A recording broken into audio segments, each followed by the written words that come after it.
Welcome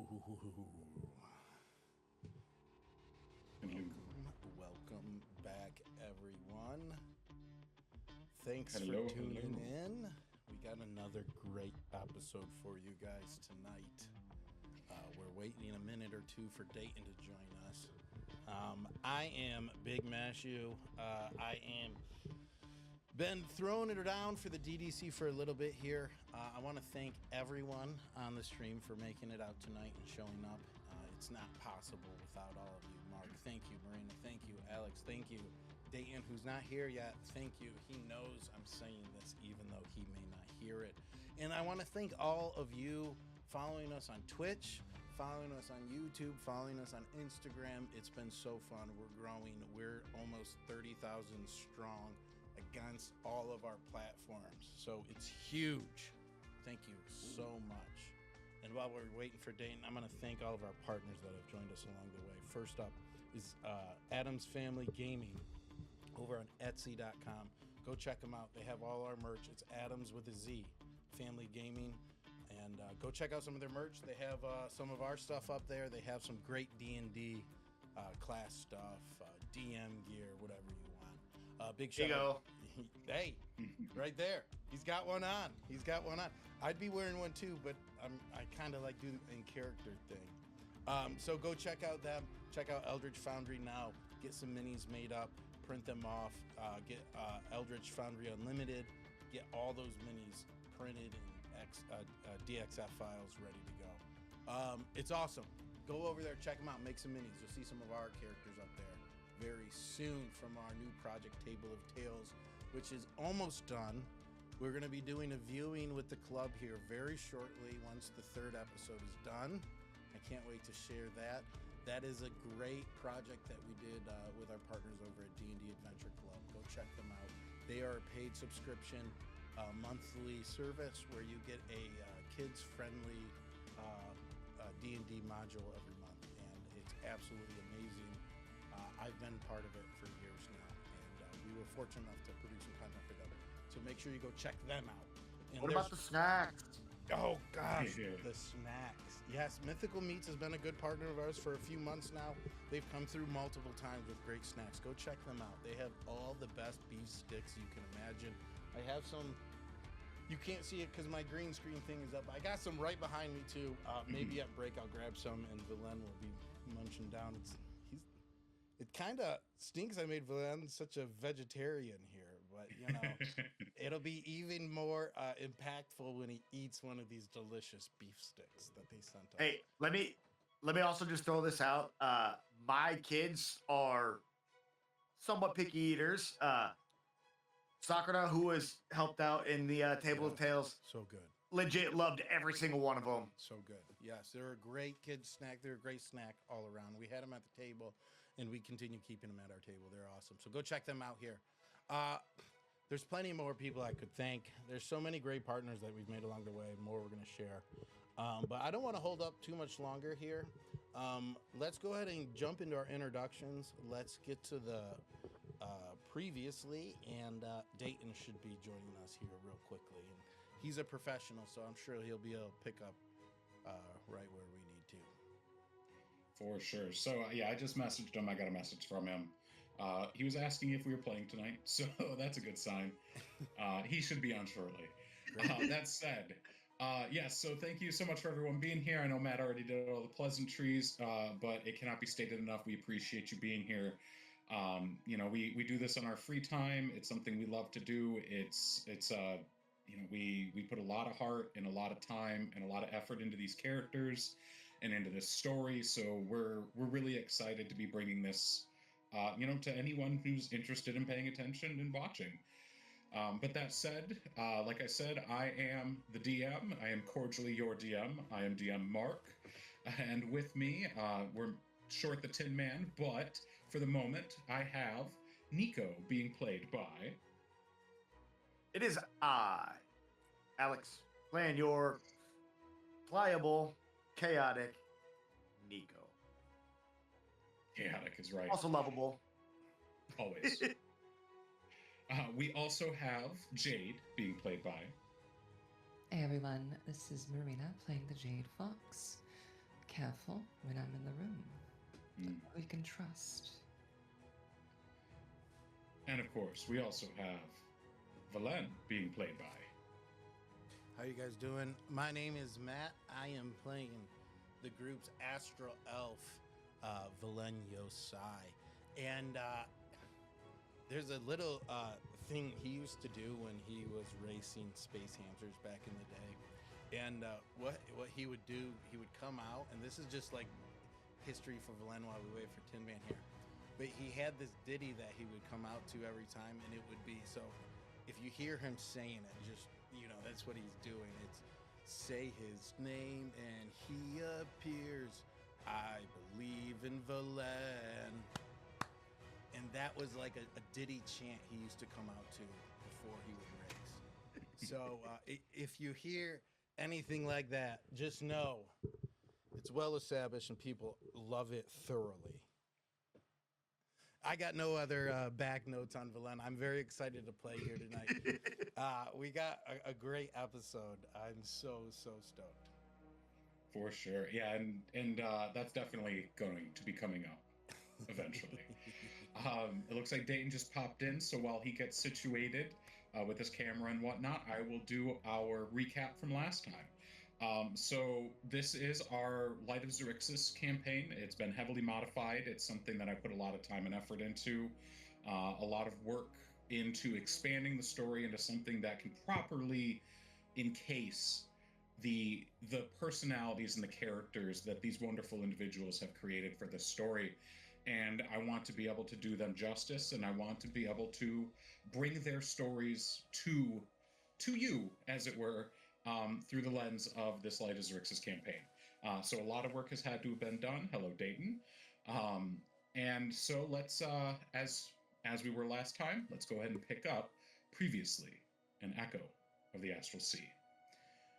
Valen trails Candaeus and speaks with some local townfolk about giving him a hard time next time he passes through, trying to learn some information about Candaeus's movements and where he's been, what he's doing, and where he's staying.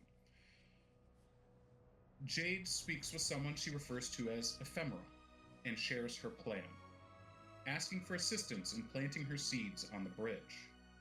She reaches out to Sable and leaves a message with one of his assistants, informing them about her activity and required assistance with the Cannon Master. Shortly thereafter, Tin Man links up with Jade on the roofs of the city and search out Valen and Nico, finding them with ease and spotting Nico actually moving towards them at a casual clip.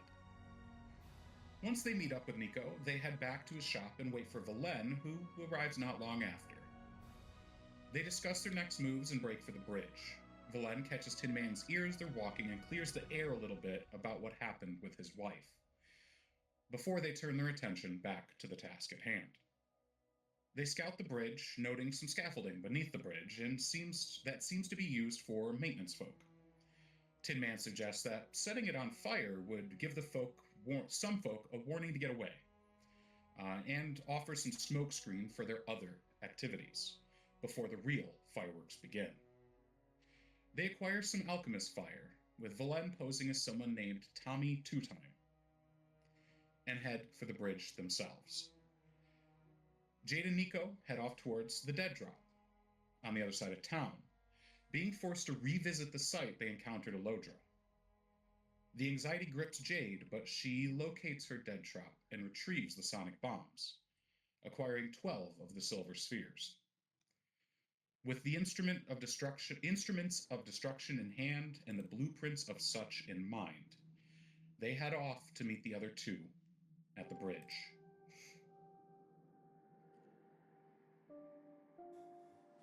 We return with everyone in motion. Jade and Nico move towards Stonebridge with the intention of a planned demolition, while Tin Man and Valen keep their eyes on the area, awaiting their arrival. As expected, the security around the bridge is beginning to get tighter as the planned events of Merger Day come along. Tin Man and Valen, you see as many of the workers are moving through, heading off towards their midday lunch, and you actually notice, well, what are the two of you doing in this moment? I'm gonna kind of just play eyes for Dayton Tin Man. and kind of watch his back and give him some cover and give him help. I'm sorry, Tin Man. Oh my gosh, I'm sorry. Who is this? Okay, Tin Man. Hello. I don't know, but he sounds mighty handsome. So you Um, go ahead. yeah, no, go ahead. So you're hanging out, keeping an eye on things, waiting for the other two to arrive, correct? Yeah. Is that true of you as well, Tin Man? Yeah, if we're feeling comfortable, having kind of pre-laid the additional distraction and our plan to hopefully minimize unnecessary casualties. Yeah, let's just cover the area, try and do what we can to keep people away while we wait for the other half. All right. So I'm going to go ahead and bring you over to a personally drawn diagram of the bridge. Ooh. Ooh. Drew this with my own two hands earlier this week. Ooh, I like it. Is that cross-hatching? Oh my gosh. It is. So with this new visual, from where you are, Valen, I need to get another token for you because for some reason you've disappeared from me. Nice. But we'll figure that out as we go. So the bridge that you see ahead of you, there's a few notable things. This is sort of catching up with what you've learned before. You see that directly ahead of you there is a barrier that's about 12 feet high, made of planks of wood, propped up to be inconvenient to pass to those attempting to get onto the bridge. Beyond that, you see this little pentagram here, not pentagram, Pedestal? yeah, it's a penta something. But it's sort of uplifted like a stage with a podium at the front. This is clearly where Andrew will be making his speech. Behind it, there are 3 booths. Each of them, they stand about 20 feet off the ground, and each of them will be able to hold about 12 people, roughly a dozen people. So whoever will be sitting in those booths will likely be folks of influence with their retinue. Down to the left side here, you can see a small trail that leads down to the side of the bridge across a little bit of, why am I losing my words right now? It goes down, there's a trail that goes down that way. It drops about 20 feet as you go down a narrow slope. And then, of course, at the very far end of the bridge, you've already noticed the scaffolding off to the side there. You can see a guard post at the far end of the bridge. Aside from that, nothing else really seems to stand out to you from your current location. Move you two over here because you're not here yet. But is generally the vibe you get from what you're seeing. It's as you're keeping an eye on this bridge, however, that I would like both of you to make a perception check for me, please. Here we go. Oh, I like those. I like those. Solid 16 from Valen. Yeah. I too Played a game of like Mega Bonk those. and I'm feeling lucky. Oh, yeah. And a 22 from Tin Man. You notice as the folks that are walking through here, most of them are paying no mind to the bridge. They realize it's blocked off. They're not going that direction anyway. A couple of figures, 2 figures specifically, you notice break off and make their way down this east side walkway, the one I just pointed out that goes downwards along the side of the bridge. They sort of break off of the crowd and just sort of walk down like they know what they're doing, sort of putting on the air of we belong here. Okay. What would the two of you like to do? I'll kind of jab Valen to the side. Hey, down that way. We might make sure there ain't any other potty crashers too early, eh? And I'll I don't have a token, but right here, I'm gonna kind of post up on the barricade and be eyes out for Tin Man as he kind of goes down there and follows those two. All right. Let me get you a token at least. And just to let you know, Mark, I can't control mine. Yeah, they're from the main thing. Okay. Okay, that should be you, Valen. Let me Perfect. get this fixed up really quick. Make sure everybody's Looking good. absolutely terrifying, might I add. I'm actually more handsome than my token appears. And Jade, you should already be good. All right. So as you point this out to Valen, you notice the telltale signs or the silhouette of fishermen.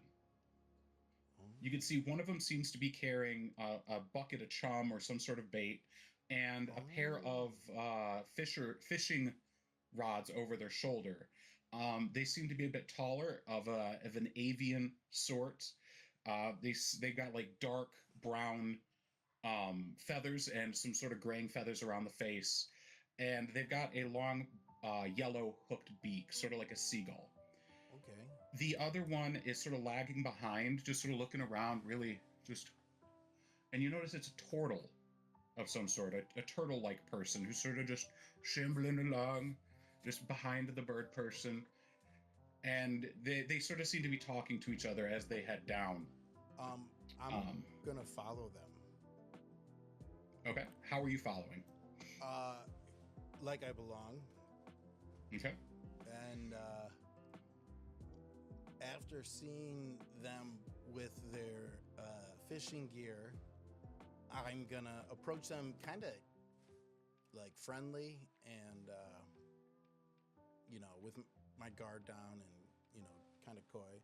Hey, what's going on there, buddy? I would like you to make a quick performance check for me, please. Yes, that's not my strong suit. 4. They look over their shoulder, the avian one looking a little more quickly, and like about a full second later, the turtle turns around real slow. Guys, can we help you? You about to cast in there? Old timer? Yes. Oh, I'm a huge fan. You mind if I watch a little bit? We're on official business. I don't know. Well, I can officially watch you. Are you a fisher? I'm pretty official. Are you a fisher? Oh, a fisher. I'm not much of an angler, but I do love the sport. That's why I want to watch.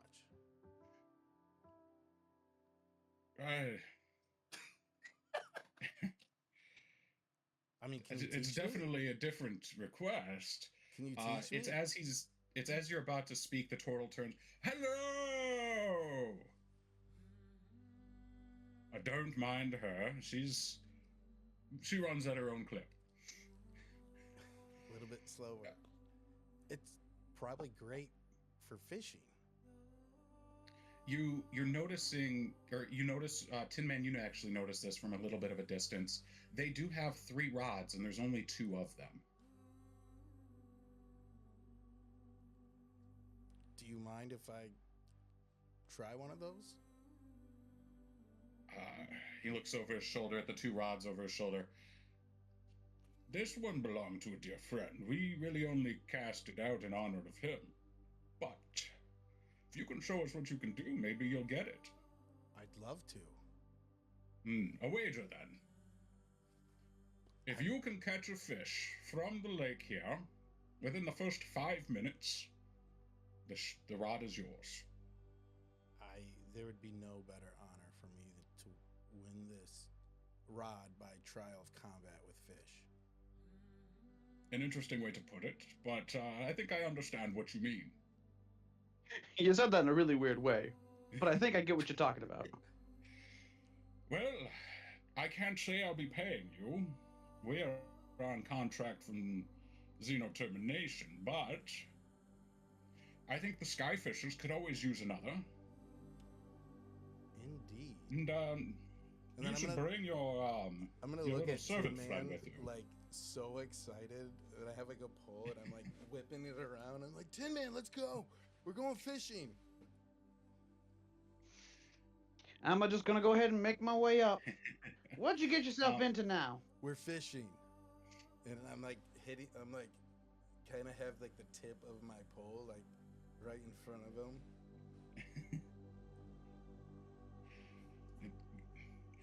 Be careful with that. Remember, it belonged to a dear friend. Course, and we're on a schedule. You should come with us if you're going to. Yeah, let's go. Tin Man, you coming or staying here? I'll come along, and I'll kind of guard up the rear as we go. Why are you asking him a question? You should just give him an order.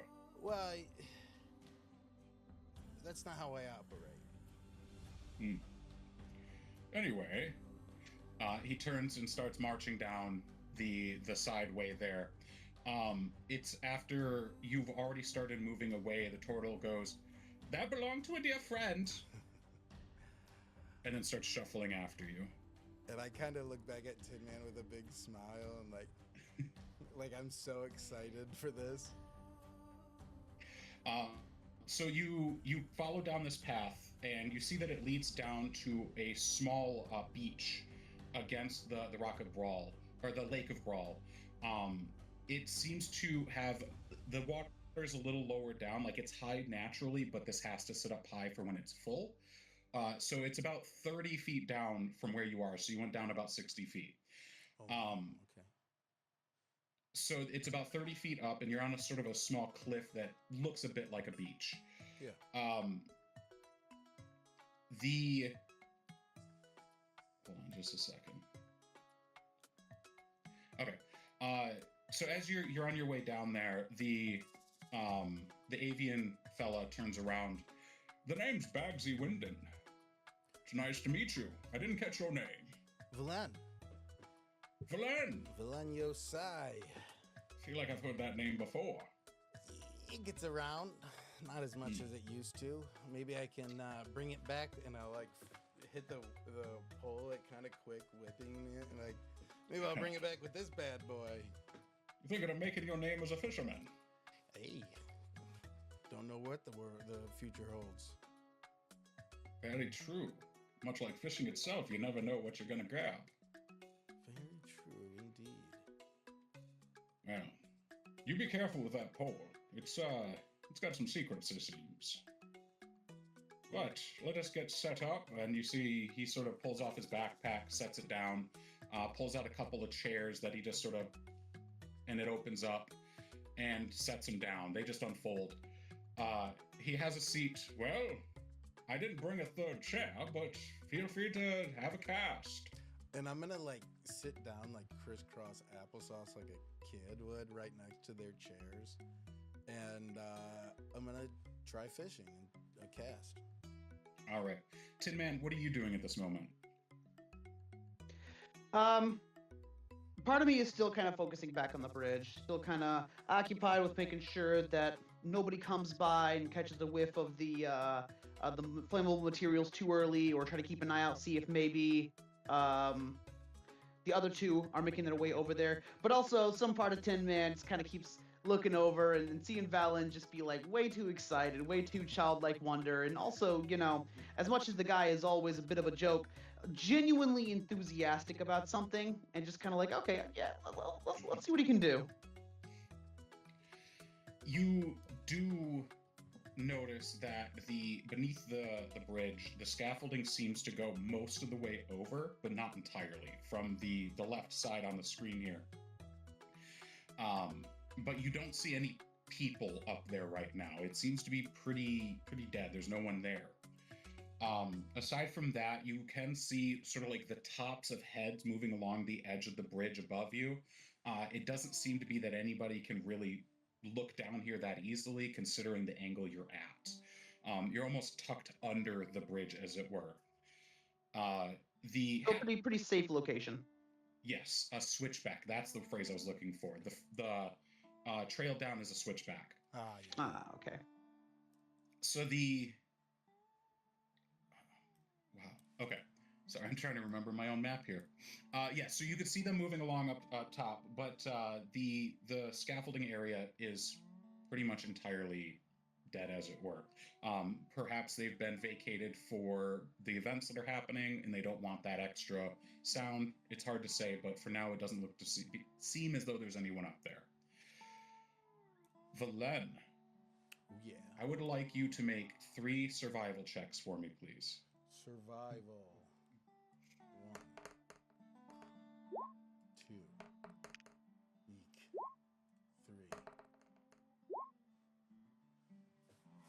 3. Okay. Nat 1. That hurts. You managed to cast it the first time, and in the first minute or so, you feel a tug at the hook. You gotta pull on that quick when you get that tug, and you realize you've already lost your moment. A moment later, within the next couple of minutes, you realize that your time is running out. I want you to make a quick wisdom save for me, please. All right. 15.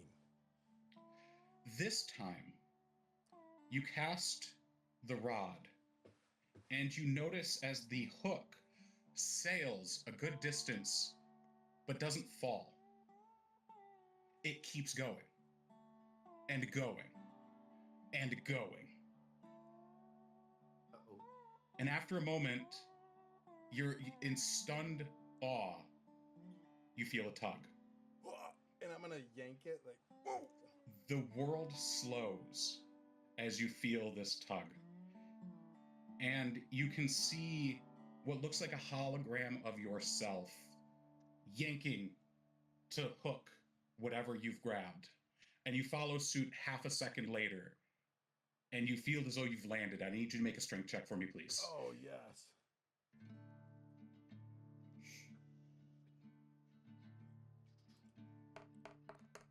Ooh, a 10. Strength check, not well. They come out the same anyway. Oh. A 10. So, Tin Man, from What? where you are, I was gonna say, can I help him? Do I see him struggling? Oh, yeah. you can help next time with that intention. The help action has to be taken before the check. Fair enough. You struggle for a moment, Tin Man. You see Valen's just stunned awe as suddenly something rips at the rod in his hand and pulls him forward towards the edge of this little cliff. He's about a foot away from the edge. What do? I run over to help brace him. Okay. Valen, I'd like you to make another strength check at advantage, please. All right.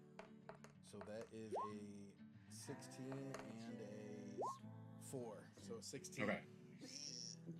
Whoa there, partner. Where you going now, buddy? I'm not too sure. This is my first time.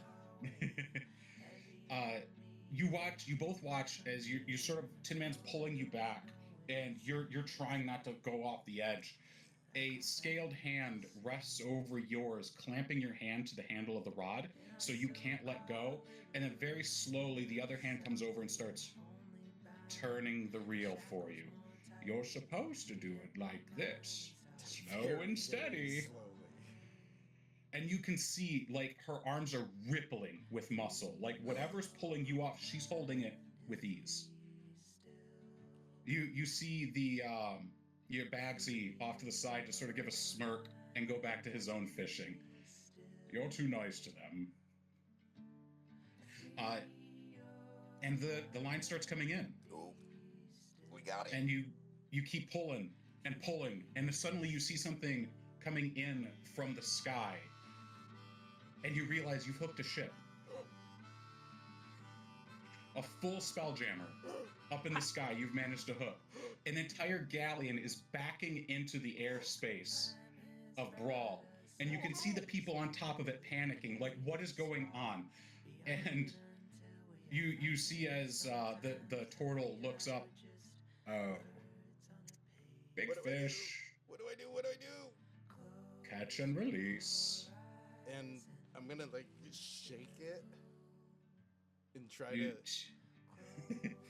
You, you see as she pulls a pair of scissors real slow as you're still trying to hold on. We just snip it. And then I'll fall And- backwards onto Tin Man as the tension goes. And the jammer takes back off on their original trajectory. I told you it's got some quirks to it. And looking at, does that count as a fish? Well, you caught something that swims, and you're at the Lake of Brawl. Nobody else is going to use it. It's yours. Oh my gosh, I will honor this thing with my entire life. See that you do, and if you ever come across Bub, let us know. Is that the poor soul's name that once had this before me, Bub? Bub. And I'll Bubbly. take it and like whip it around like, let's go, Bub.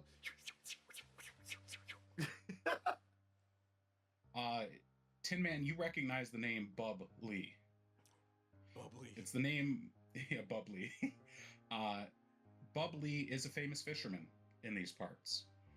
He's a plasmoid that very famously has a big broom mustache and wears his sort of his plasma, as it were, as a fisherman's hat. Those are his only notable visages, but everybody knows him. He's not much of a talker, but he absolutely loves fishing, and that's what he does. So the fact that Valen has come across a Bub Lee original is a bit of a shock. Well, ain't that something? I remember seeing his face running up and down the papers some while back. Now it's mine. You best hold on to that, boy. And I'll tell you right now here, if you're trying to sell that for scrap, you ain't gonna get nothing for it. Its value is in the holder. My dear Very friend, true. what makes you think I need to scrap? I'm just saying, a lot of folks have good names out here. A lot of folks have bad names out here. A lot of people try and use them names to make themselves money. It don't work too well like you think it would. Needless to say, I'd hold on to that. It probably ain't gonna do much else in anyone else's hands. Yeah, and I'm gonna kind of take my backpack off and fasten it so it's like. Does it come apart in half at all, like a fishing rod, so I can? It collapses. Okay, so I'll collapse it, and it's just on the outside of my day pack. You now have the Line Glide Ruby Roller fishing rod. Let's go. That's And- amazing. Nico and Jade, you have your package, and you're heading towards the bridge. How are you pacing yourselves? How are you making your way there? Jade's gonna look over to Nico and she's gonna elbow him. Yes, dear.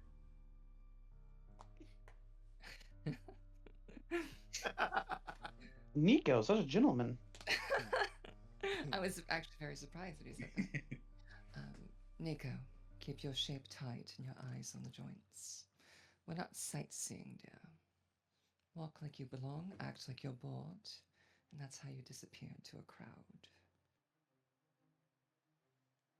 And he'll do the plasmoid. I got it. Actually, I'll do you one better, and I'll cast invisibility on myself. All right. Wait, I got a better idea. And Jade, Nico disappears in front of you. How are we going to communicate if I can't see you, dear?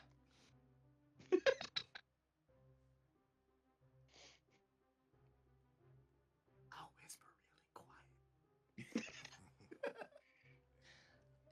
Nico, I have enough people whispering in my ear. I don't need another one, dear. Nico's looking at her really side-eyed, but she has no idea. Right. So Jade's going to walk nonchalant to the bridge. A little bit nervous though. She's not sure. Okay. Fly casual, not too casual. All right. So, as before we leave, in all seriousness, Nico will say, I'll meet you underneath the bridge. Nico, And I can't see you, so okay. I will see you if we're going underneath the bridge. There's only one spot. We know exactly where we need to place the charges. I will be there. You will be able to see. Understood. And Jade, you pull ahead, and Nico, you have no idea where he's at.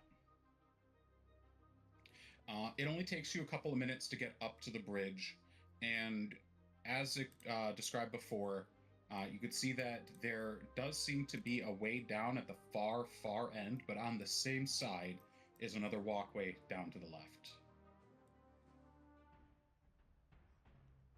What would the two of you like to do? Nico, how are you approaching this?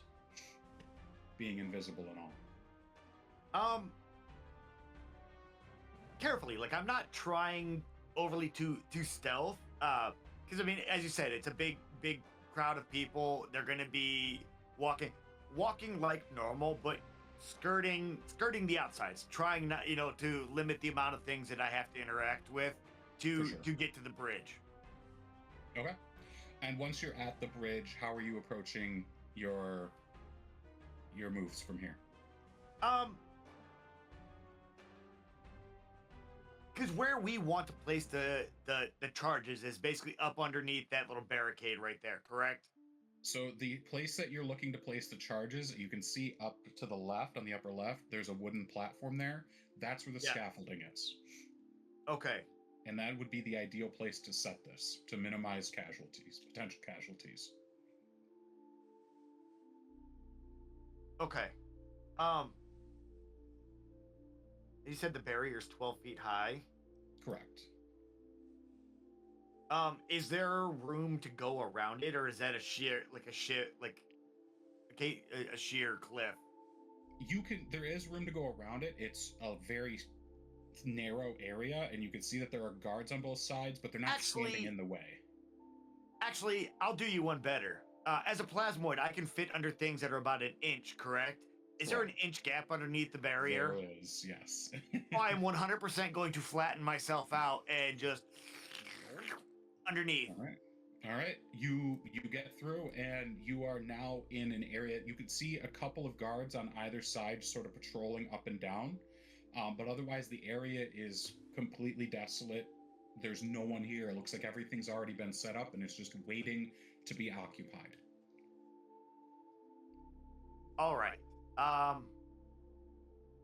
Yeah, I am going to then work my. Oh, I can't move my. All right, I'm going to work my way over here. Like, what is this in the middle here? I think that's the podium with the Yes. brain deck behind it. That's the podium and the stands that I described earlier, the ones that sit up about 20 feet. Okay. They're like covered stand boxes. Okay.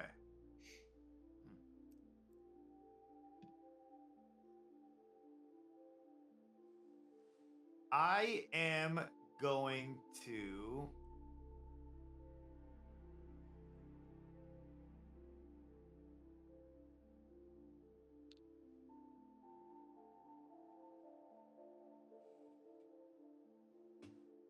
damn, I should have told you anyway.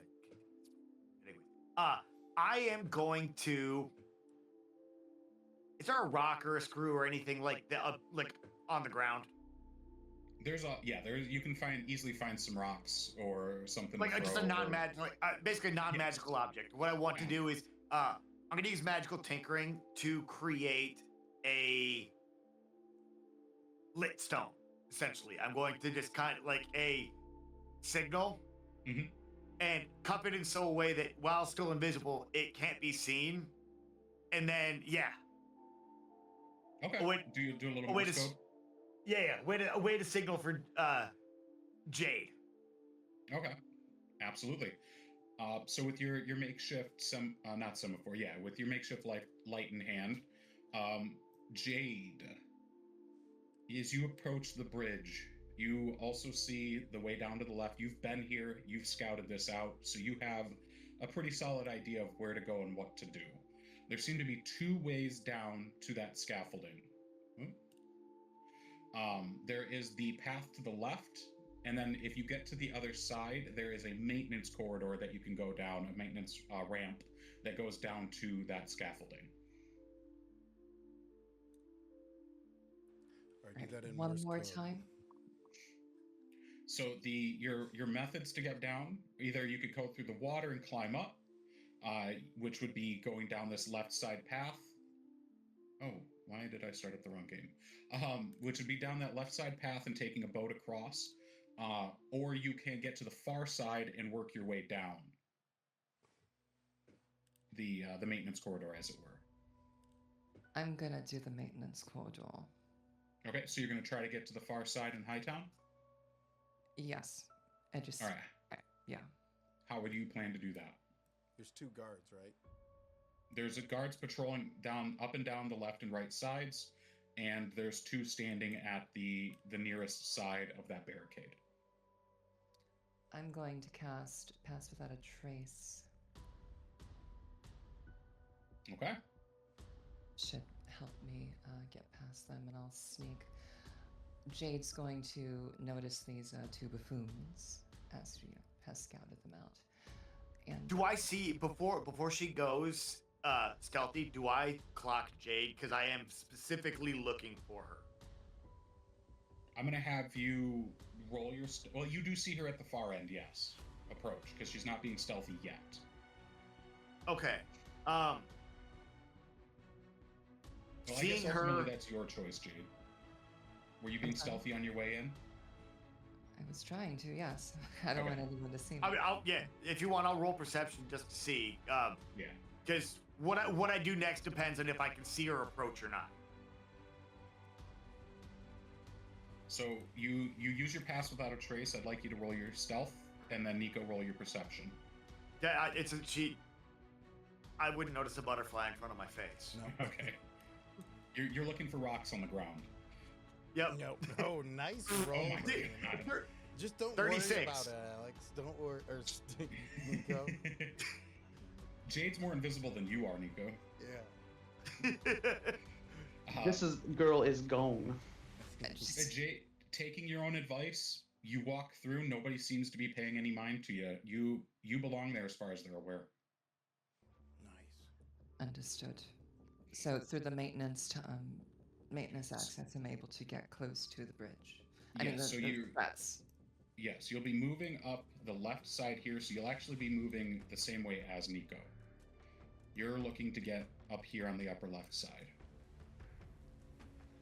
Okay. As I'm walking, because I would imagine Nico should be in this area, I'll just lightly tap on, I guess, any kind of bridge area or something I can touch, and I'll leave I don't see, that's what I get upset about. I'll leave a single red rose. Maybe he'll know what that means. Okay. Nico, you see Jade reach down and leave a rose. You're 20 feet away.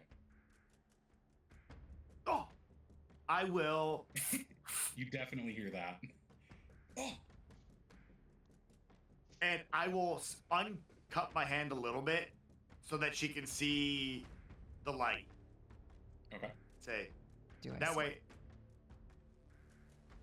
You It's do- like, that way you can at least see where I am. Hey, that scaffolding, where we need to be.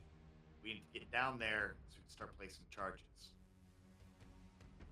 Cool. Jade's gonna snap her fingers, and the rose petals from the rose are gonna drift to where she's moving. So she'll follow that way. Right. So the 2 of you... Go ahead, Nico. If things get hairy,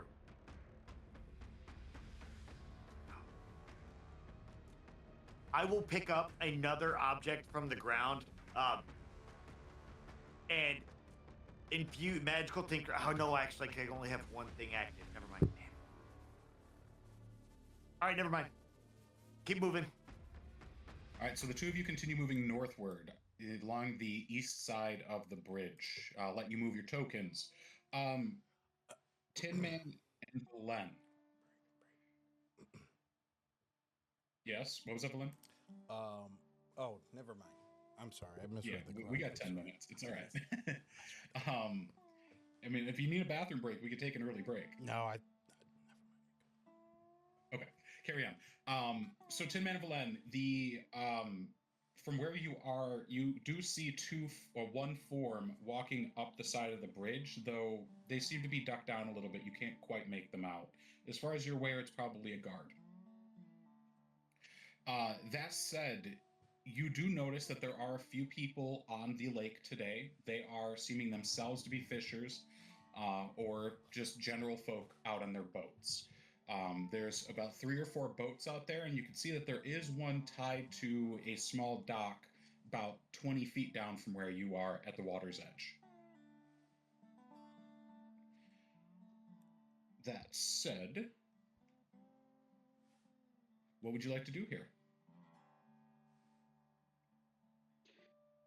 Well, if you're about done playing pro fisherman there, we might want to make ourselves back up topside. I think we've done about as much as we can down here. and I'll just kind of like, let's be about it, like all happy, and start making my way back up the switchback to the front area where the guards were, and I'm gonna just start casually speaking to the guards. Okay. And just kind of drawing attention. All right. And Tin Man, while Valen walks up to the guards and starts conversation, what are you doing? I'm gonna stay close by. Again, my cover here is being his servant bot. So, if I happen to catch any of the conversation that tickles my ear, or if I can overhear anything that any of the other guards are saying, I'm basically keeping my ears out for any additional information as to everything going on here, what the plans are for tomorrow. If anybody knows anything, I just want to stay alert. Okay. Yeah, and I'm gonna kind of casually bring up conversation about the attendees and try to poke a little information out of the guards, just with some small talk about the event.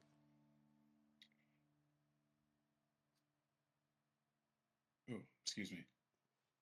Okay. Um, the guard seems to be a little shut up at the moment. Not particularly interested in making conversation as much.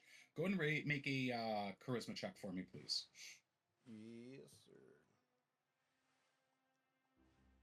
Charisma. Boom. That's not great for me. You can help if you'd like, Tin Man. Yeah, I'm definitely gonna help. Go ahead and roll your advantage, Vaughn. 13. All right. He seems to be a little stone-faced at first, but as you bring up the event, he seems to relax a little. Yeah, I just standing guard. I don't know who's gonna be there though. Oh, yeah. I didn't mean to surprise you there. I know you're on duty here, but this is my first time at a merger ceremony. What can you tell me? What can I expect? What's the situation here? What's the party gonna be like? Well, as far as I'm aware, those stands back there, they're gonna have Andrew's closest and dearest. But aside from that, I believe that they said that they wanted Rataclax to be, however, but he's not going to be. Oh, that's terrible news. Do you know why? Business elsewhere. It almost always is business elsewhere with him. Yeah, that's how they do it. Seems awful rude to me to not be coming to your own event. Yeah, that's exactly what I was just thinking just a second ago. Honestly, I don't think he's good for the Rock Brawl. Too distant. His money doesn't belong here. Hey, shh. Other people can hear you. You're not worried? He looks over at the other guard. You're right. I'm sorry. I'm just looking out for you, buddy. I know how he gets down and, people start talking crazy like that. It's just been stressful. We've had some of these other Astral elves trying to push through and go over our guard. Yeah, they'll do that.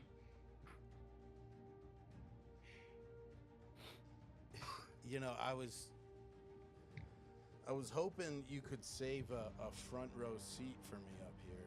Would that be a problem?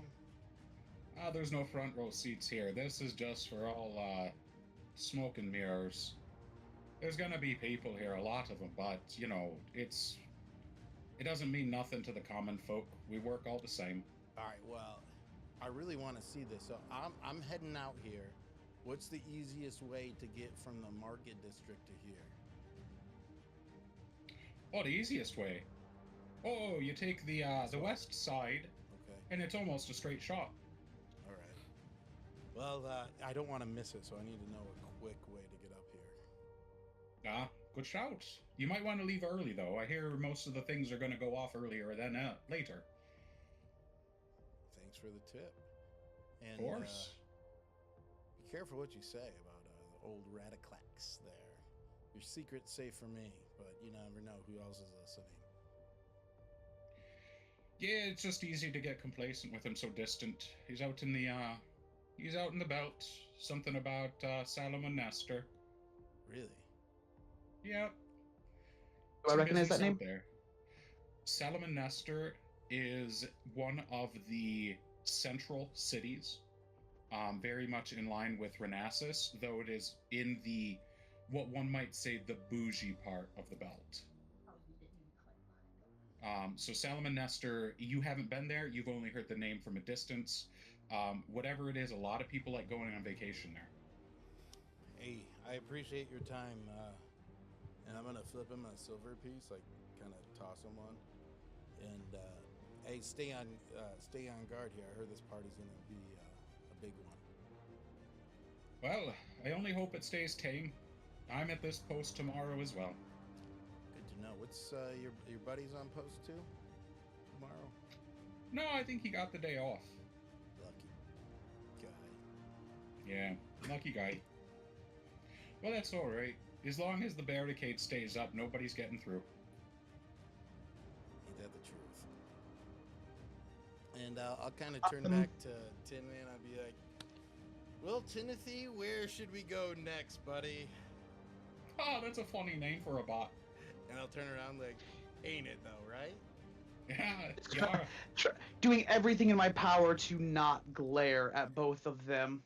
He looks like one of the bougie ones, all made up nice and stuff. Collector, are you perhaps from Hightown? No, I'm from deep space, and this is more just a kind of trash unit, really. I guess a bulk of bolts, really. Again, trying not to glare at him. It's an awful nice bucket of bolts, if you ask me. But most of us can't afford one, I guess. Fair. I've been very fortunate in my life. Well, I can't be talking all day. Be about it. Yeah. Timothy, shall we be about it, buddy? Why, yes, Master Valin, I do believe we have an appointment downtown. After you. And, I'll do like a after you. Tim Man goes to take a step forward. And Across then the bridge. take a step back from the way we came.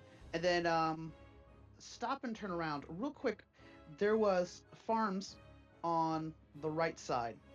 What was on the left side over here of the bridge? Like leading out to the town. Yeah. So it does seem to be more of a staging area, like I mentioned last session. Some of the wealthier folk live along that sort of ridge there. They are mostly the lower rung of the upper echelon of the Rock of Brawl. So your policymakers and the like that sort of exist below Andrew as the authority here. Okay. All right. I'm gonna look at Valin in sort of a knowing way, kind of trying to give him the visual cues of work with me here.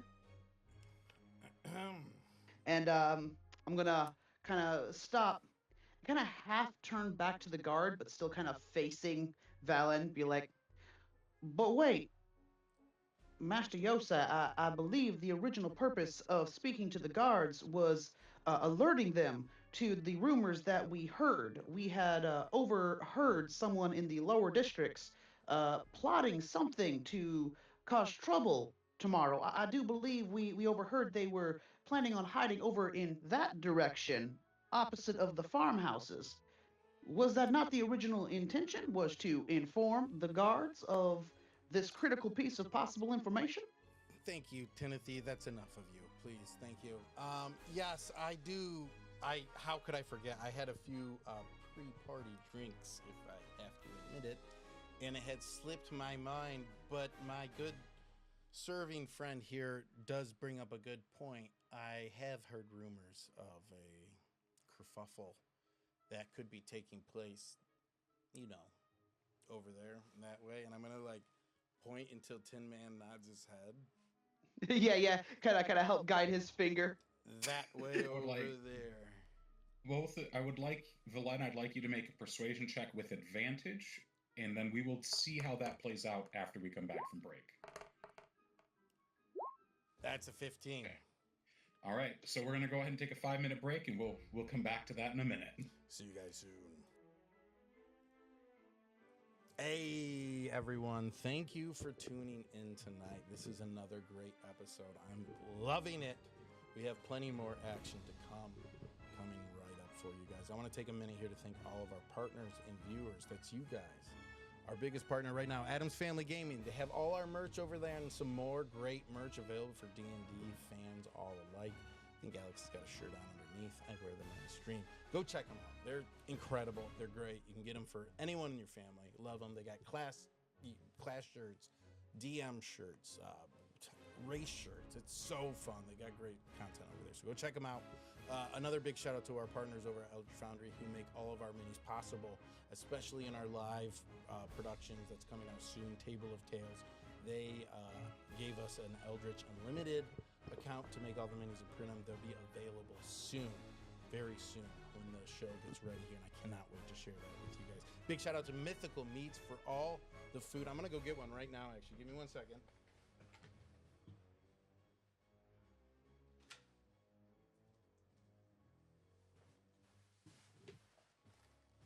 All right, I got two here. I didn't even really look at. We got Phoenix and Minotaur.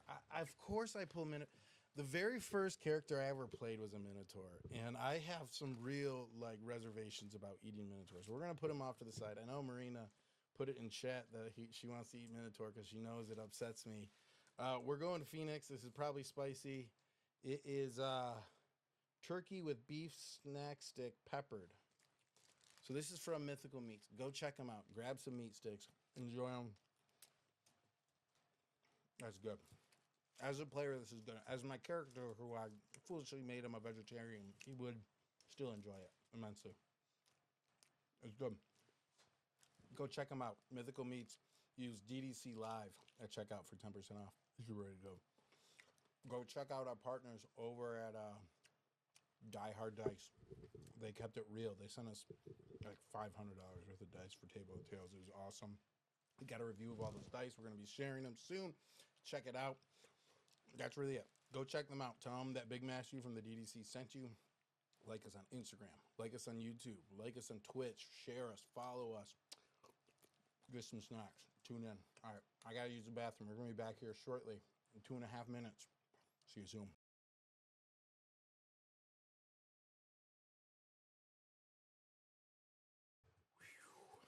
All right. Welcome back. Welcome back. Welcome back. So, as we left off, Valen was attempting to persuade a guard. Well, him and Tin Man were attempting to persuade a guard that there was some nefarious activity happening in some of the townhouses nearby. And with a 15, the guard gives you a hard look. Where did you hear that? Oh, around. You know how us Astrals like to fancy the bar and the gossip. You probably heard it from those old codgers down in the town square, didn't you? They always seem to be tapped into things. Yeah, it could have been them. Could have been. What's his Can't name? give away your sources, I get. I get it. Yeah, I don't want to. All right, Well, Josty, stay here. I'll go check it out. And you see the other guard gives him a... I remember. And he turns... Candaeus. That was his name. Something with Candaeus. He was going to start some type of trouble down there. Oh, a Candaeus. Can you describe him? He's I hate to admit it, but he's an astral elf like myself, and he's quite the number, too. So keep your eye out. Looks similar to me. Long dreadlocks. Pointy ears. Can't really miss him. Any other distinguishing features?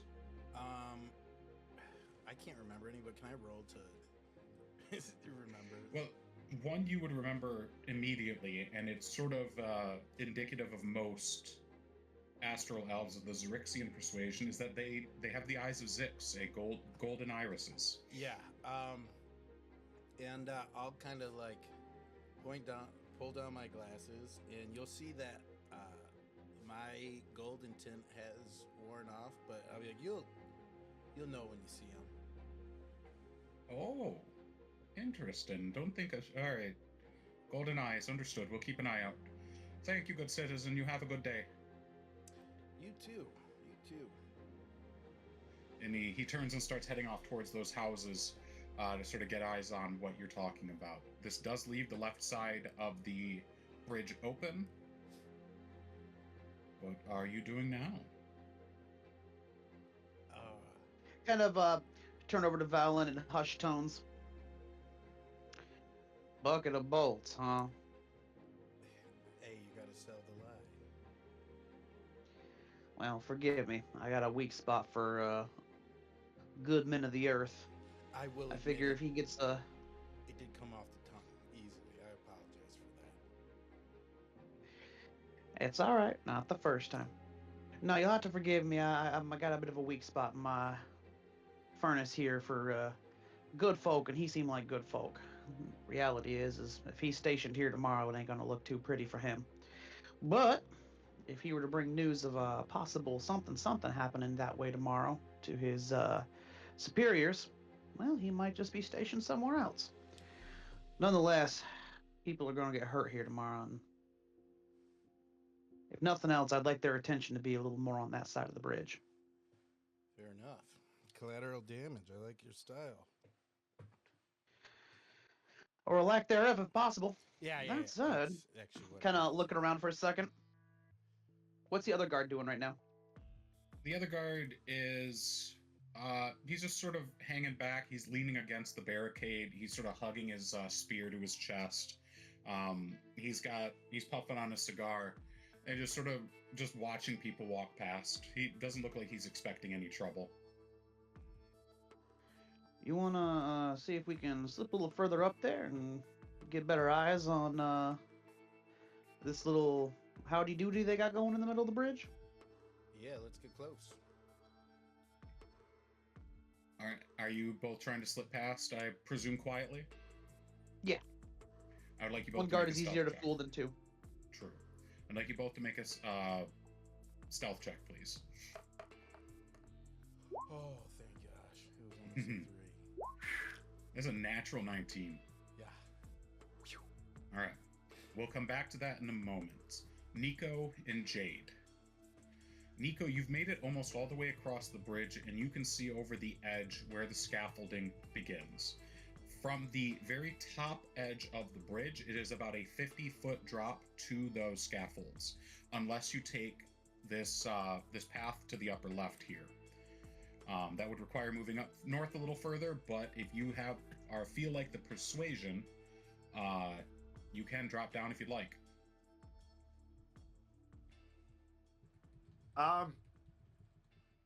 Yeah, I'm gonna hop down. All right. Make an acrobatics check for me. Oh, yep, that not roll 20. So let's click. A 10.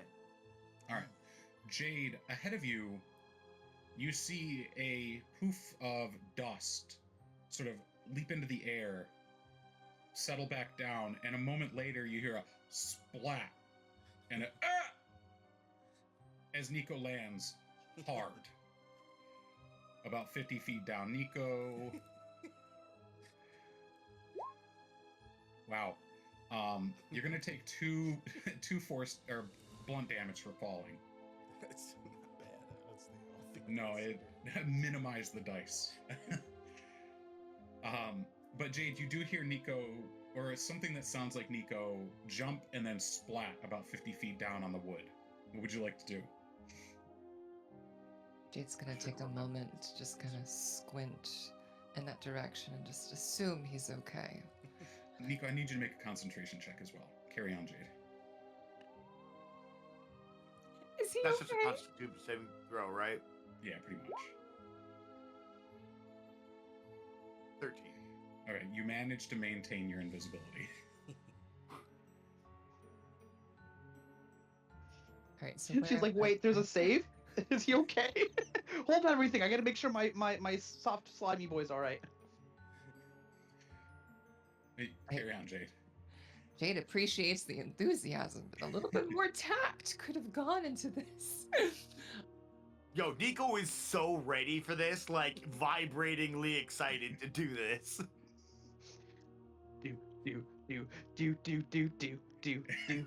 So, from where I'm standing, where am I standing at the moment? So you're along the left side. You're moving just past the little setup they've got here, and nobody seems to be paying attention to you or where you are. So am I under the bridge?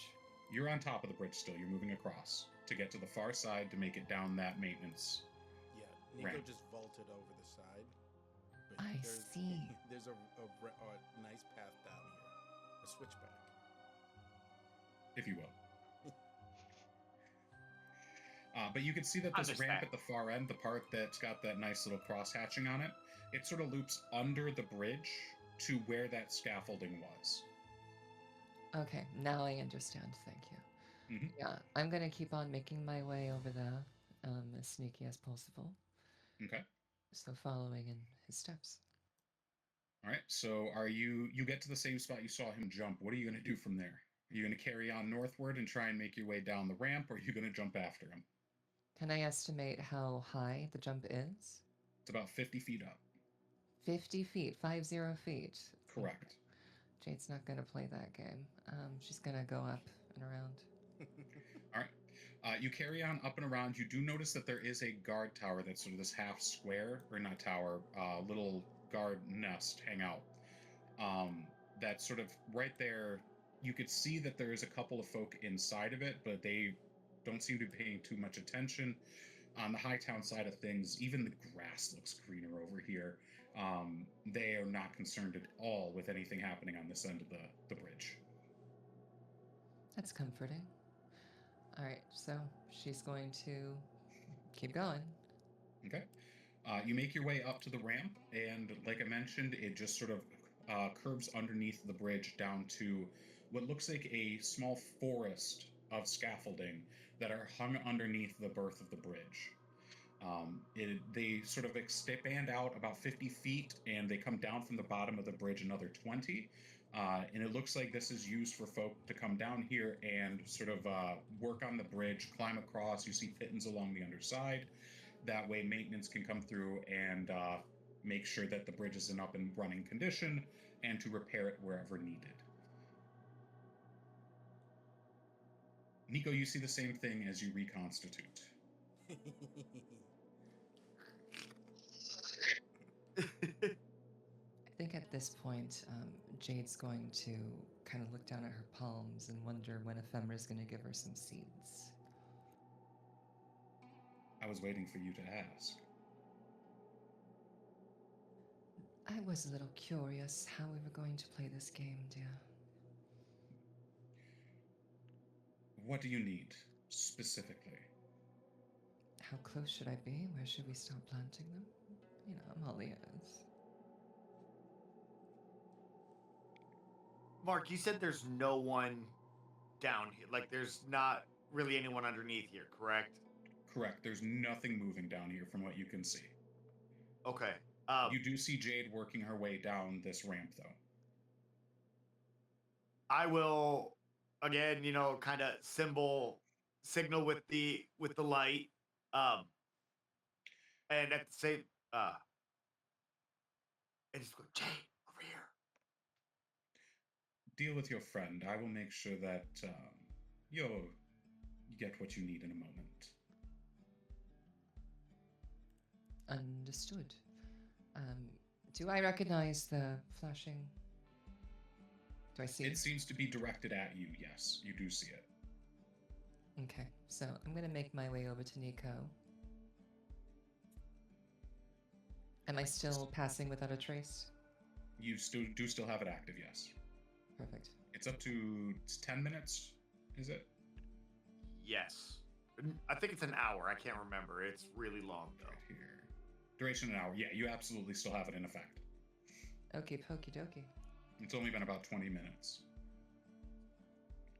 So it's a little bit easier to pick out Nico down here now that you're not dealing with the press of a crowd. You can hear as he walks around, even the light steps of his pseudopods on the creaking wood. Before you is like I said, a forest of scaffolding. It is a set to 2 layers. There's the layer you're on and another layer 10 feet up that just sort of is about half as much floor space as the previous one. You can see that it is all hanging from the bottom of this bridge, and it looks to be relatively secure. It looks like it's been here for a while, considering how the wood creaks and moves as you shift. Do I notice any existing foliage on the bridge or underneath? Like, is there anything growing already there on the brick, on the wall? What kind of material is this bridge made out of? So it is a natural bridge, so it is made out of some sort of a dense stone, more of a, not quite a porous stone, but it is a light stone. The bridge itself, or in way of flora, the only thing you can really see are the bushes up top and the grass along the edges. The entire underside seems to be barren.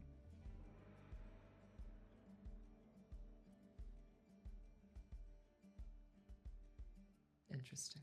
Okay. Hoping that won't cause any issue. Nico, how are you feeling about all this? Nico is while he's been here after he's recovered, I'd like to roll an investigation check, and I'm looking for all of the structural weak points of the bridge, essentially investigating exactly where all of the charges need to go, and while not being 100% proficient in obviously like plants or nature, understanding where, like, in order, like physics, like where leverage would need to be applied in regards to the charges in order to like really pinpoint destruction into, the main area, but also leaving it so that all of it is channeled downwards, like so kind of like a stealth explosion.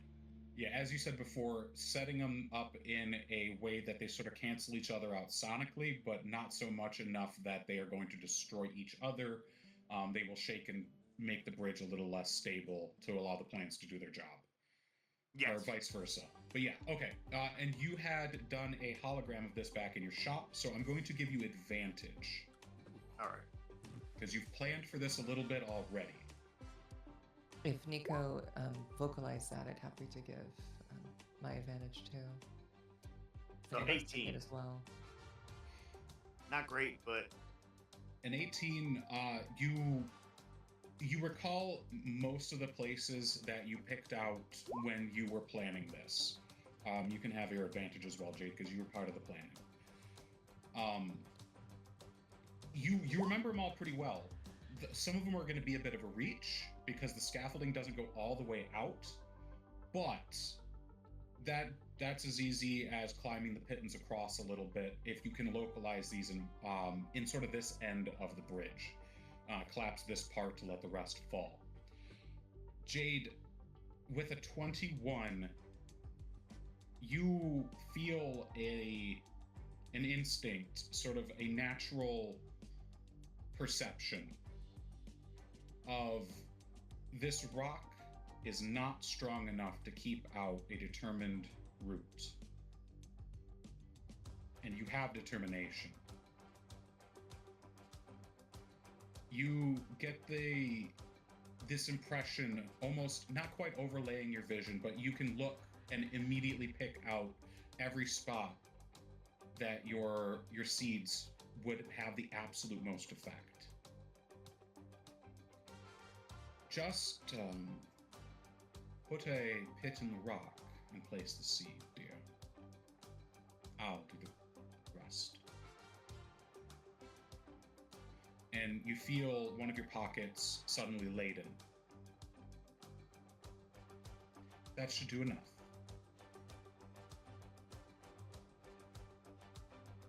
You also feel suddenly faint. I need you to make a Constitution saving throw for me, please. I was expecting that.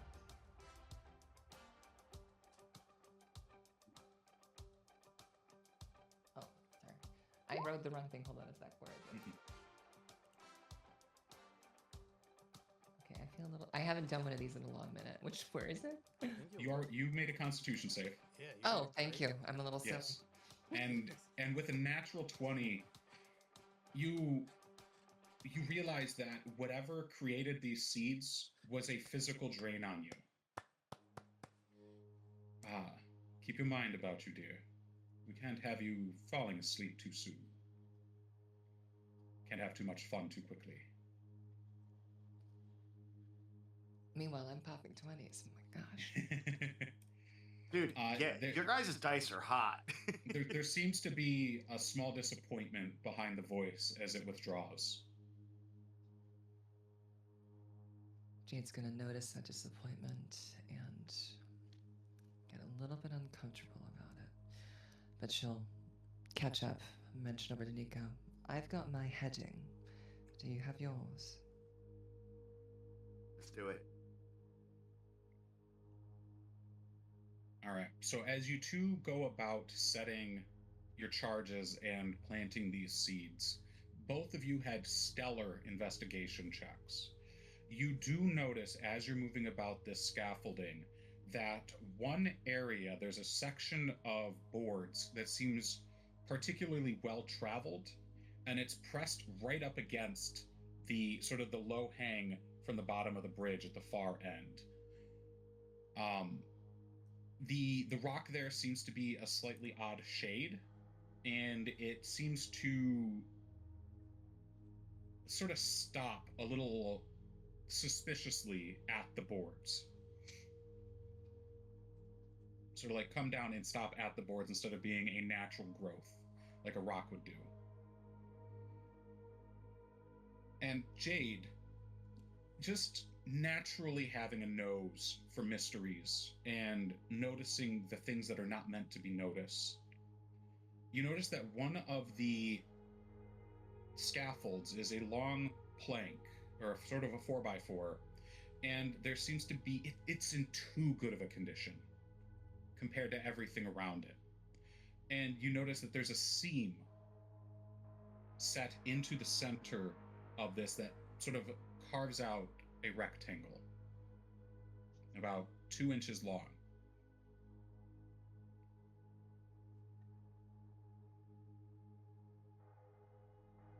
Okay. So Jade is going to. While we're near each other, you'll be able to see my light. You'll have an idea of where I am. Like, I'm not hiding. Yeah, and every time you take a step, the wood creaks, so it kind of gives you away. He's invisible but kind of translucent because there's a light in him. Yeah. Jade's about to like give him flower petals or something. So it's okay. Just stick flower petals in them. Yeah. So she's going to she's going to walk towards it, investigate it a little closer. And she'll also mention to Nico, there's something here, and it looks a little fishy. You said there's a groove cut into it, correct? In the wood, yes. There's a groove above and then a 2-inch long rectangle cut out, almost like you can get a finger in there and pull down. Can I get a better look at the whole, like, does it look like a mechanism? Is there a fulcrum pin? Like, what exactly? Try and suss out what is this going to do if you pulled on it. Make an investigation check for me. Since Jade pointed it out, I'll give you advantage. Yeah, that's one thing. Oh my god, come on, 14.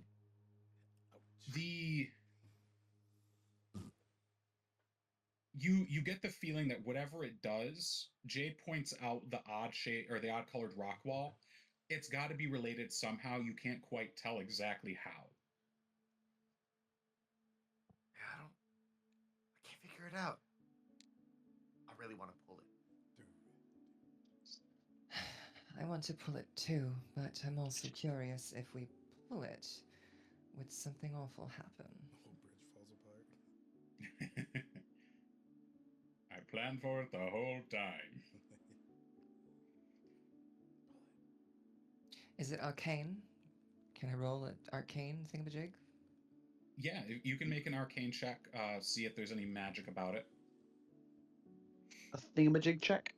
Yeah. Oh, and well, so the wood goes down towards the rocky chamber. Yeah, she's just stealing all my good rolls, Mark. Fair. Seeing Nico a little stumped, you look at it purely mechanical. From what you can tell, there's no magic about it. Nico, well, it's definitely not magical. It looks a bit rusty, mechanical in nature. So it could be linked to a pulley system of some sort. Do we see anything? I'm gonna tap on the rock bit. Does it feel like rock? Or is it like hollow? It definitely doesn't seem as dense as the rock around it. Looking at the lever that goes into it, what does it look like would happen if it moves? Now that you're looking a little closer at this rock, you can see that at the bottom where the wood is, where it meets the wood itself is scuffed. So someone's been walking in and out of this. And above the rock, you can see that there seems to be a small, very, very difficult to perceive pair of grooves above it. Almost like there's a track there.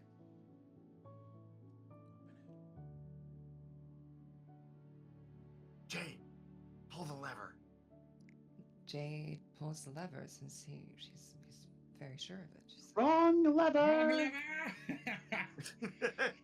You pull the lever, and this rock shudders in place and starts lifting. And behind it, you can see a sort of an opening in the stone carved out from the stone itself into a dark room on the far side. A room? A room. More like a hiding closet. Holy cow. Nico, as it opens, I'm gonna throw the magically infused light inside. Okay. What is illuminated in front of you is a small cavern carved into the middle of the bridge. So this is a cavity inside of the bridge itself. You see several massive barrels laden around the area, like there are supplies kept here. You can see some boxes at the far end, sort of jumbled together. It looks to be some sort of supply depot or a keep of some sort. Maybe even a hidey hole for someone important. What catches your eye, however, is your rock flies in and you see it reflect off of almost a mirror sheen of a straight wall, almost of glass, it looks like, as it reflects off of it. It's about 2 feet wide, 3 feet tall, in the center of the room. Like a glittering veil of hologram or something? Almost like a translucent piece of glass. Interesting. Nico, this is not our objective. No. Our objective, well, your objective, is to take out critics. I know. What if this? What if? What if we're being set up? What if when this happens, we're gonna get blamed? He's gonna be here. You think this is where he's going to escape? Well, When the bridge is collapsing, think about it. We're physically speaking where we are. We're about dead center of the bridge, right? Right where the podium and the grandstands would be. Correct. Nico will literally sit there to start doing the measurements and said, podium's right there, and point probably within 2 feet of. We're dead center of the bridge. When this thing goes, it's gonna open into here. I will cast Detect Magic. Okay. What am I giving? Do I recognize this spell? You do not recognize the spell specifically, but it does seem to be some rendition of the sending spell emanating from the center of this room where you saw that glass.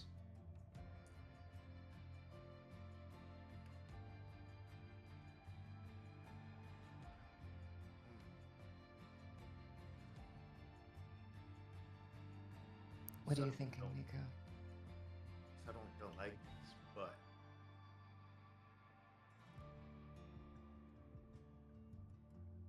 want to throw a monkey wrench in their plans?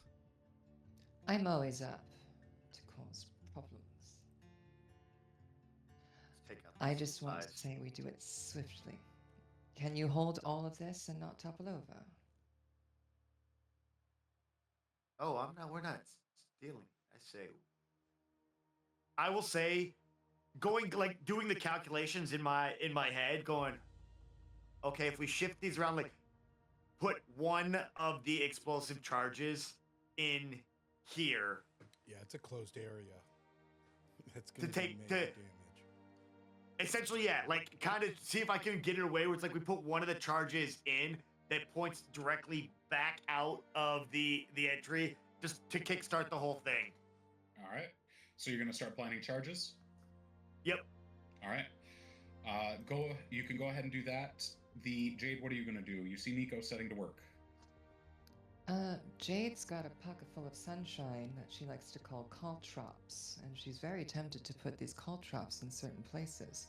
Do I see a doorway or where this person would drop or pop in? I'd like to leave a spiky surprise so it causes incredible pain if they try to cross them. So the only doorway you see into or out of this place is the one you came through. Are you moving deeper into the cavern? Yeah, I will move deeper. Okay. And Nico's moving in as well because he's planting his stuff. Yeah. It's as you get to the center that you notice that this pane of glass is freestanding on top of a small plate on the ground. Just wide enough for someone to stand on. No! He's never gonna be up there. Tomorrow he will be standing right here and they're gonna project him up top. I understand. Okay. Oh. Nico, oh my goodness. We could intercept this. What if we did our own message?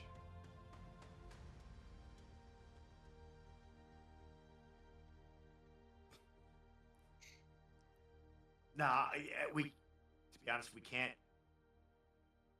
This is tomorrow. If we move it, it would force him out onto the bridge. The question is will he go through with it? I don't think so. Regardless of what's going on, they'd find a way to weasel out of it. Unless one of us stays behind, and when he goes to do his performance, someone slips behind him and puts a knife to his neck. I don't know how daring. With her saying that, calculation-wise, if we stayed in here, would this area survive what we're doing? Absolutely not. Absolutely not. int- Not a from chance. the place you have, the way you have, you're intending to set up your seeds and your sonic bombs, it's going to collapse pretty much the entire bridge.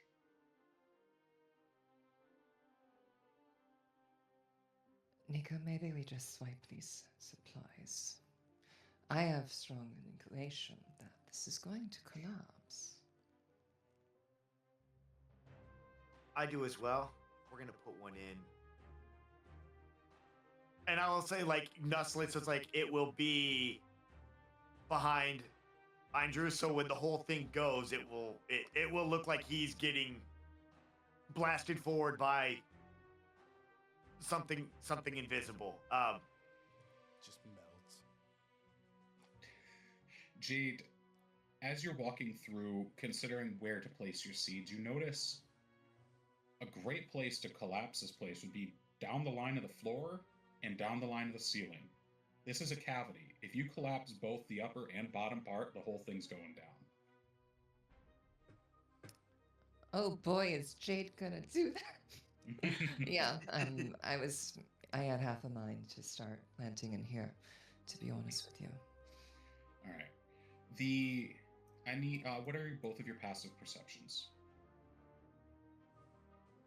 My passive perception is 21. Is that all? Damn, she has Nishak beat. 11. All right. Jade, you hear footsteps on the wood of the scaffolding outside. It sounds like 2 pairs. Nico, get scarce. We have company. Hide. Well, you're invisible, but still. Actually, if she says that, I'm going to quickly go over and I will use my second. Oh no, if I use that, I'll drop my invisibility. I do hope we don't get trapped behind this door. We won't. And I will position myself. So much confidence. Yeah. As she says that, I will position myself next to the door, ensuring that we have a way out. All right. And I'll leave the lit rock in place inside the area. And kind of usher Jade off side. Jade nods and follows.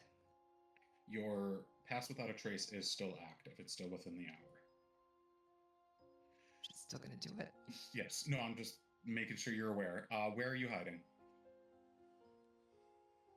Oh boy, am I gonna pick a place. Let's go over here. Far back. I mean, as far away as I can get, really. Okay. Specific location is important. Yes? Okay. Nico, you begin hearing the steps as well, and from outside, you can hear a voice sort of just come into your earshot. Stole my pipe. We were already running late, and to be accosted in the streets of this backwater mudhole. Atrocious. Zelith has the right idea. Sir, this is Sir, this is danger. A second voice chimes in. Sir, this is dangerous stuff. If the dust sticks around after this place is leveled, people won't be able to come back without breathing it in. It'll be just like before. But you keep your voice down. Zelith wants this place gone, and he's greenlit something special. You see, as Candaeus steps through the door, apparently not even noticing that the door was already open. He seems to be wrapped up in his little monologue. We can't be here when Merger Day happens, Garnya. I intend to be boots up with a Lumen and some Malo on the rocks when those ships drop pods. By his brilliance, Lieutenant. And you see as the two of them step into sight, you do see Candaeus, though now in much nicer clothes. He seems to have changed since the last time you've seen him. Perhaps that was why he was in a rush. The other individual responds, "By his brilliance, sir, but do I really have to check on Opor? Who has the rank here? Of course you do. I'll be sure that we are not followed. You go check. The big guy hasn't been the same since he lost his arm. Probably hungry by now, too." You see the second individual, also an astral elf, in what seems to be not quite as nice clothes as Candaeus, step deeper into the cavern. He reaches down and picks up the Rock of Light. "You didn't leave this here, did you?" "No, it was probably one of the other soldiers." And he tosses it aside and keeps walking. Jade, you notice him approach, and he seems to be keeping a wide berth from these barrels. And he moves up to what looks like a moment before was a large boulder on the ground. As he approaches, it unfolds and stands up in sort of a stupor. And a Braxat, missing its right arm from the elbow down, sort of unfolds and stands up, hunched against the ceiling of this cavern. "You bring food hungry?" "Yes, I've got your food right here." He pulls out a bag and drops it on the ground. "Are you sure you're okay here in the dark?" "Is guard, yes?" "Yes, you're guarding." "Then guard will." "Okay." And he sort of inches back and turns to head the other direction. What are the two of you doing in this moment?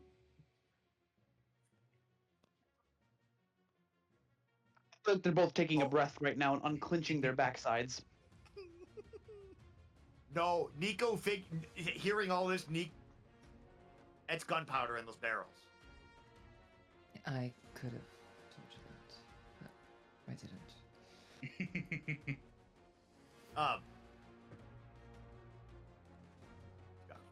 Pardon Nico. No, Nico, no. Gosh, Jade wants to wrap her thorn whip around this guy's throat so bad. But, she's a lady.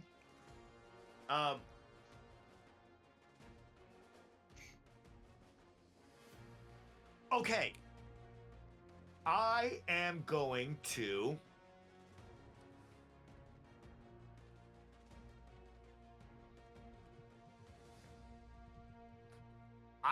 I was actually wrong, Mark.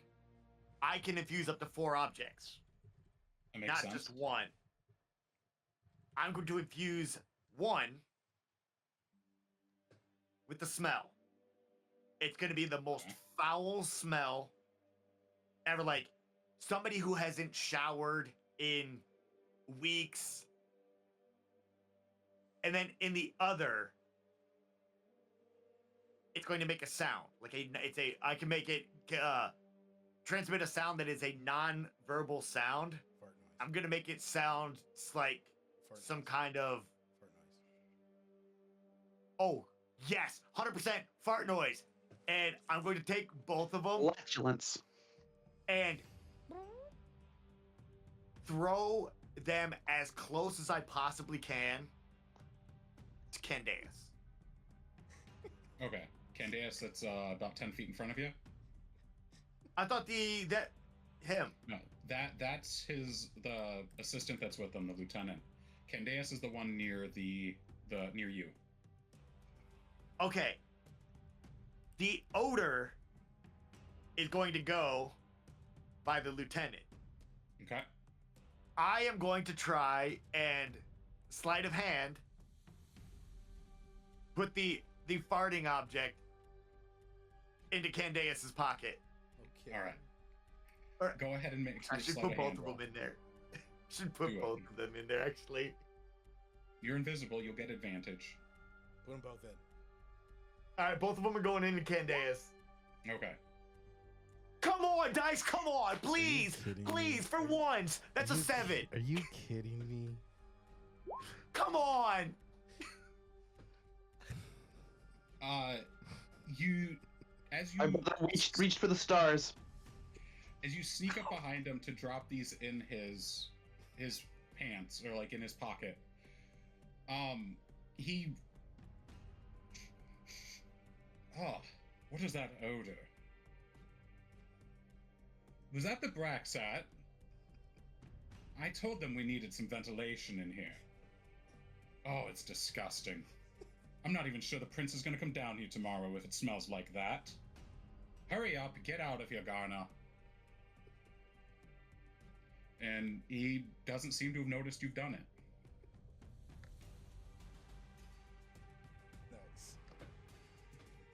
Nice. You slink back to your corner. And No, I'm... Mission successful. Mission failed successfully. Yes.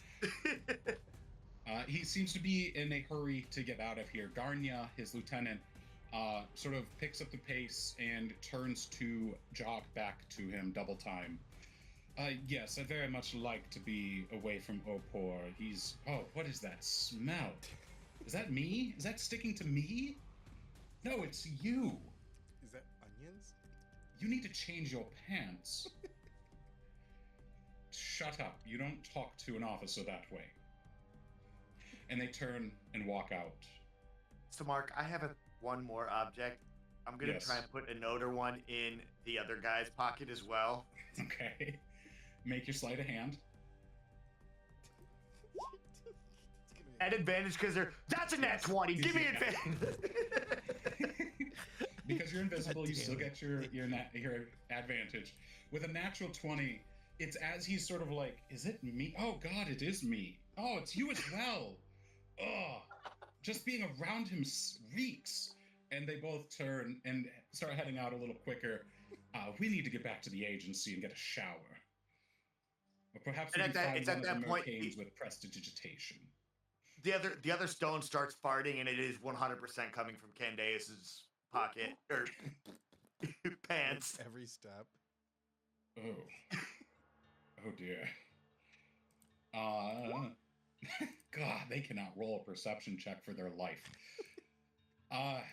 It perhaps... Oh, everything that's happened today. Perhaps I ate something off. My stomach's feeling a bit gurgly. I can't tell if I'm nauseous from the smell or if the smell is making me... We need to go. And you hear as they get out, and a moment later, you hear what sounds like the lieutenant vomiting. And you hear the sounds of footsteps dissipate into the distance a moment later. Tin Man and Valen. Oh no. From the other side of the bridge, you notice two individuals quickly making their way away from the scaffolding. Do I notice who it is? I'd like you to make a perception check. Oh boy. Tin Man, are you helping? Yes, 100%. Make that at advantage, Valen. 18. An 18. You would recognize Candace from a distance. Get down, get down. You know it's him. Get down, Timothy. Get down. I'll get down. Okay. They seem to be making their way quickly towards you down the bridge, away from Hightown. And are you both hiding? How are you hiding? What are you doing? I'm gonna just look around quickly. Is there anything near me that I can like pose behind, like comically? Or is there like a box or like anything? There's the barricade, and there's plenty of standing signs that you could probably find a comical way to hide yourself. Yeah, I'm gonna go behind that and like get thin behind it. Like stand Okay. thin up behind Stuck in your gut. it. Yes. If I see him doing this, I am going to yank him down behind the barricade. Okay, he pulls you down behind the barricade, and a minute later, Candace and his lieutenant move past. You can see there's a very heavy odor wafting behind them, and they seem to be moving at a quick clip as you hear, it sounds like Candace is actively crapping his pants. Oh! Oh! So much They seem to be oil moving lost. at quite a clip, trying to get out of there, trying to find a bathroom or something as quick as possible. That that a friend of yours? Shh, quiet. I'm enjoying this. And I'm just kind of like watching him struggle. Like, yeah. Quiet. I'm enjoying this. And I'm just watching him do like the scoot across the street. Yeah, absolutely holding his pants like. Yeah. I'm like, yes. And I'm like, what do you think the heck was that about? I don't know. I don't quite smell the same way others do, but I'll tell you, my olfactory sensors ain't feeling too friendly right now. Yeah, high on the level there. It then occurs to you that they came from the very same place that Jade and Nico were headed. You don't think they definitely weren't caught? They weren't in the. You don't think? Actually, considering the circumstances they were just in, I wonder if perhaps those two got caught. Oh man, that's Valen, that preppy-looking gentleman there, is that someone you know? Oh, yeah, I know him. He's an acquaintance of mine. That old bugger's name Candaeus, and he's been a thorn in my side since we were young. Xerixian. Big time to the core. Is he the one you and Nico had ran into? You guys were mentioning earlier? That's the one. You can almost tell from the pep in his step that he's just trouble. He's in full garb too. That guard back there. He mentioned old Ratty ain't coming out. Not for his own big day. He might be in on the take. Who knows?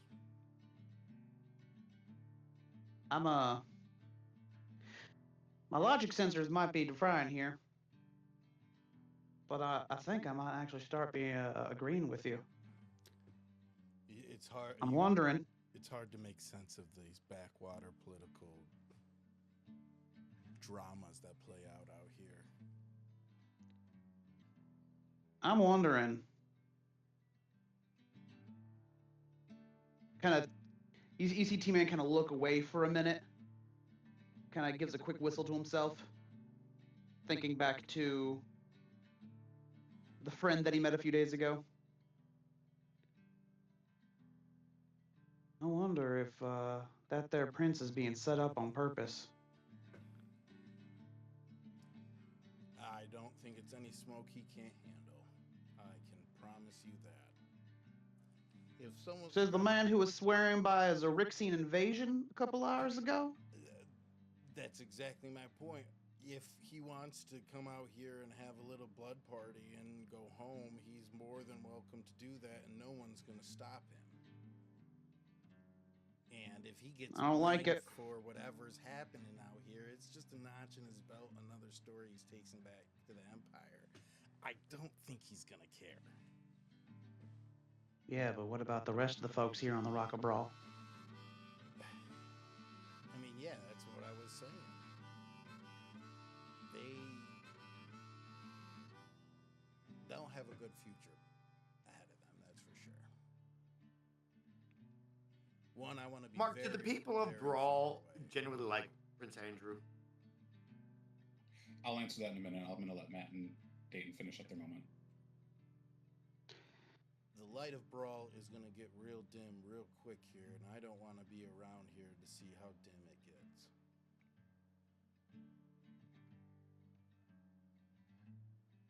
I didn't want to believe you.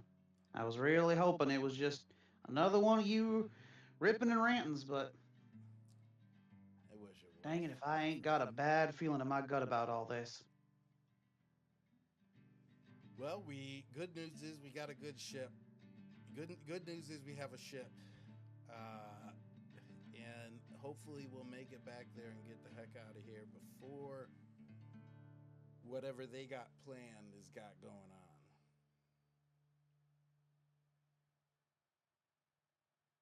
I swear by the light of the distant stars if I find myself doing old Ratty's hard work again.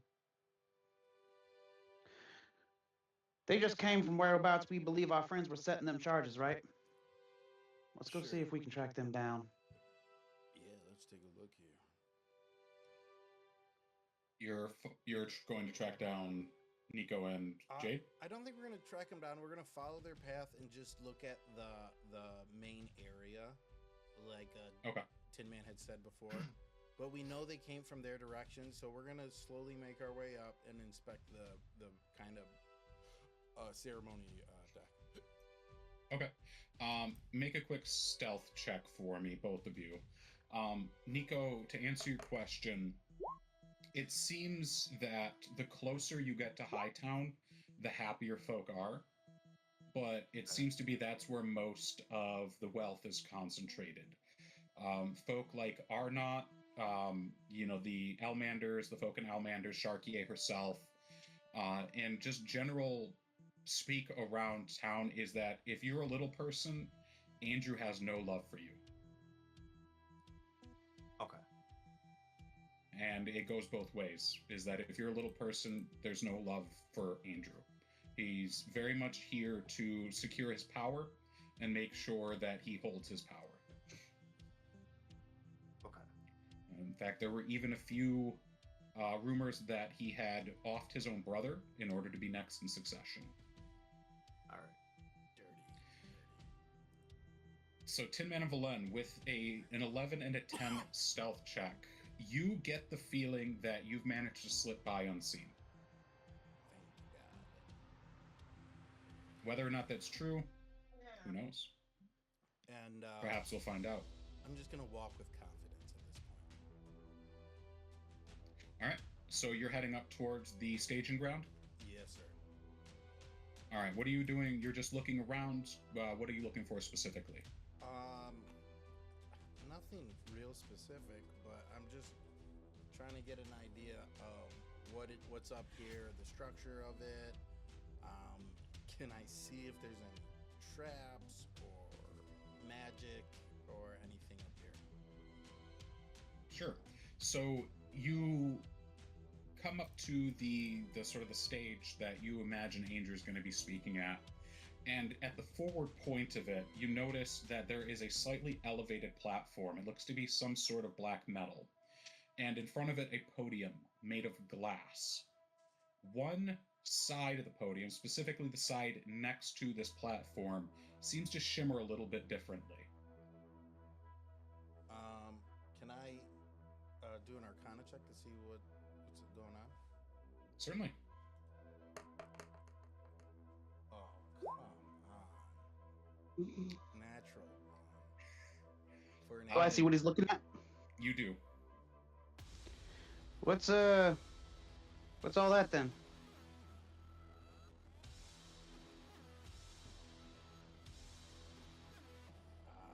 Valen, you all right? Yeah. You look a little dazed there. Sorry.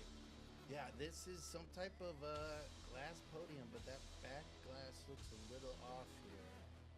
I'm not too sure what's going on here. And I'm going to kind of like walk around and look at it. Do I see what he's looking at?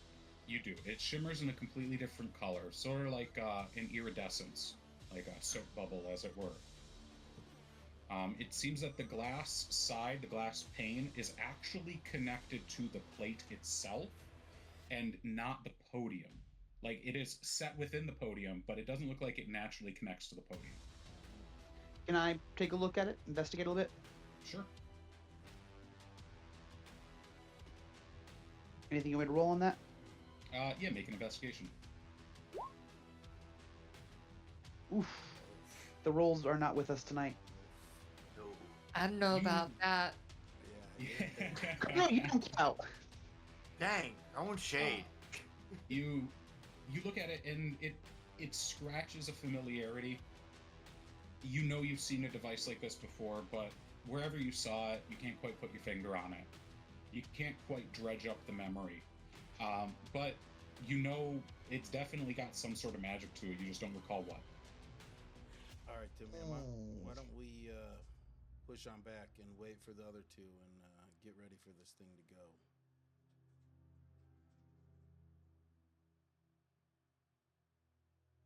All right. Sounds like a plan to me. Oh, just in case though, I'm gonna pull out a bullet. and I'm gonna kind of find a spot in the kind of take a bullet and one of the pittons I have in my pack. Kind of find a spot in the edge there where it meets. Just kind of pry it back a little bit and place that there, just in case. Hit smaller targets, and then follow Valen. All right. So you're leaving a bullet there to hit later on? Yeah, a little extra bit of a discharge. For sure. You lay your trap, and it still seems as though whichever guards are in the area are not paying attention. Everybody seems to be pretty lax, and hiding near the stage and such. You feel pretty well covered. Jade and Nico, from where you are, you finish setting your seeds and your sonic bombs. With your invisibility and your pass without a trace, the Braxat in the back corner doesn't notice you. That said, at some point, each of you has gotten close to one of these barrels. I need you both to make a Constitution saving throw for me.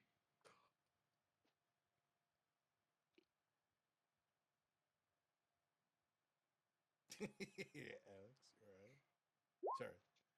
Nico? 18. Nope. I don't know why I rolled with advantage. I apologize. 16. It automatically does the advantage. Don't worry about it. So with a 16 and 18, Nico more than Jade. You feel, as you move past one of the barrels to set your sonic bombs, there's a surge of confidence as you inhale something in the air. You're not quite sure what it is, but after a moment, you fight it back down, a little unsure as to where this alien emotion came from, and you carry on about your day, or about what you're doing. Jade, you get a whiff of something as well, and you immediately feel ephemera respond. You feel sort of a rattling at her cage, as it were, as she rails against whatever mental barriers you've put up to maintain her. I need you to make a wisdom saving throw for me, please.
Never strayed from the fold, but that's how freedom begins.